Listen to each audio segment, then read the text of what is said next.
ഭിന്നശേഷി അധ്യാപക സംവരണ നിയമനത്തിൽ സർക്കാരിന് മുന്നറിയിപ്പുമായി കത്തോലിക്ക സഭ. എയ്ഡഡ് സ്കൂൾ അധ്യാപകരും മാനേജ്മെന്റും സെക്രട്ടേറിയറ്റിന് മുന്നിൽ നടത്തിയ മാർച്ച് കർദിനാൾ ബസേലിയോസ് ക്ലെമീസ് കാതോലിക്ക ബാവ ഉദ്ഘാടനം ചെയ്തു. സർക്കാരിന്റെ കാലാവധി തീരും മുൻപ് ശമ്പളം നൽകണമെന്ന് കാതോലിക്ക ബാവ ആവശ്യപ്പെട്ടു.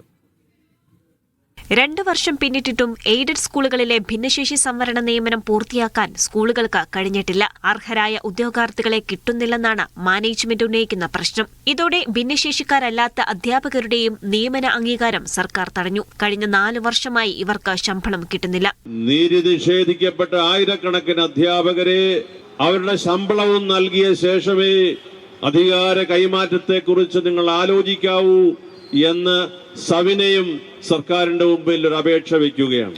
സുപ്രീം കോടതി ഉത്തരവ് എല്ലാവർക്കും ബാധകമാക്കുന്നതിലെ ആശയക്കുഴപ്പവും NSSന് മാത്രം ബാധകമെന്ന AGയുടെ നിയമോപദേശവും വിവേചനമെന്നാണ് ഇവർ ചൂണ്ടിക്കാണിക്കുന്നത്. കേട്ടറ്റ് സംബന്ധിച്ച അനിശ്ചിതത്വവും അധ്യാപകർക്കിടയിൽ ആശങ്കയുണ്ടാക്കിയിട്ടുണ്ട്.